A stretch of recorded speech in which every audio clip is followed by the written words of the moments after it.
This is part two of my little project here, removing the engine and doing the starter clutch on a 1985 ZL900.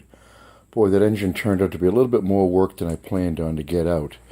I had a little bit of space issue, but I got to tell you, the one thing that made the biggest issue was before removing the engine, making sure that I removed the sub-transmission from the actual engine itself. It really made the rear of the engine much more narrow, so it was really easy to get the motor out at that point right there, as far as just getting that little sub-transmission out, and I'll show you that little box in a minute. Right now, this is the upper half of the engine. I already split the cases. I wish I could have had a video rolling while I did all this work. The culprit that I really wanted to get to was this starter clutch right down here on the bench. Now that gear unit on the left-hand side there with the teeth, I'd really like to replace that, but it's just not available. I've been trying to get it for a long time, but I can't seem to find that particular part.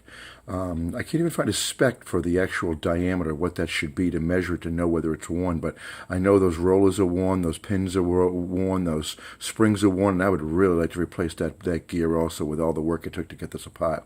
There's my lower crankcase right over there. I made the decision to leave the clutch attached to the transmission when I pulled the shafts out. I really think that was a good idea. It was no big deal. There's your other shaft that also held that starter clutch balance shaft there inside that engine there.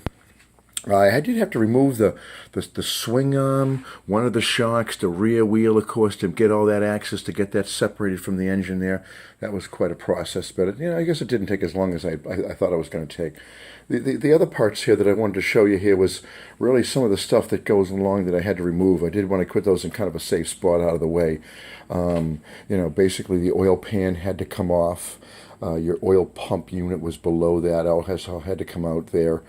Top cover, alternator, starter motor. Now there's that sub transmission. It really wasn't a big deal to pull. Just a selection of bolts around there came off, and that unit just pulled right out of there. No big deal. Clutch cover, of course, so I could split the cases.